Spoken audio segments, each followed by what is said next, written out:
మీరందరూ ఎక్కడ కూర్చున్నారు?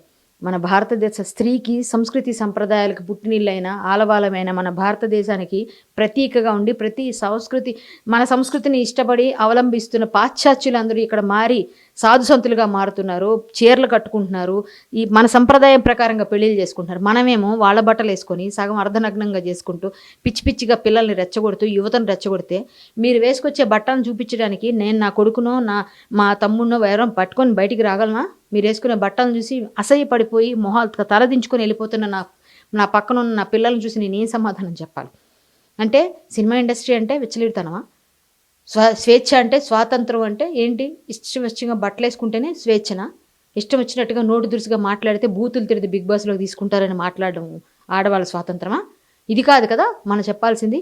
మొన్న మీ అబ్బాయి ఒడుగులో మీరు పట్టుచీర కట్టుకొని కూర్చున్నారు కానీ పిచ్చి డ్రెస్ వేసుకొని కూర్చోలేదే మరి మీకు సంస్కృతి సంప్రదాయాలు తెలుసు కదా.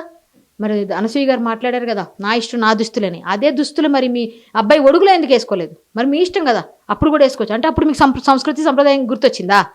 అంటే అప్పుడు తెలిసిందా భర్త పక్కన ఎలా ఉండాలో? బయటకు వచ్చేటప్పుడు మాత్రం నా ఇష్టం నా దుస్తులని ఎట్లా పోస్ట్ పెడతారు? మనం అడవిలో లేం, మనం సమాజంలో ఉన్నాం. సమాజాన్ని చెడగొట్టే బాధ్యత తీసుకోకూడదు, బాగుపెట్టే బాధ్యత తీసుకోండి. మీరు కూడా మంచిగా మాట్లాడండి. ఇప్పుడు ఆయన క్షమార్పణ చెప్పాడు. మీరు అన్న మీ మాటలన్నీ మిమ్మల్ని అందరూ ప్రజలందరూ కూడా మాట్లాడుతున్నారు, మనల్ని అందరినీ, ఆడవాళ్ళని. మిమ్మల్ని అంటే నన్నంటే మిమ్మల్ని అన్నట్టే, ఆడవాళ్ళందరినీ అన్నట్టే. సో మీతో పాటు మేము నడుస్తాం మంచి విషయంలో.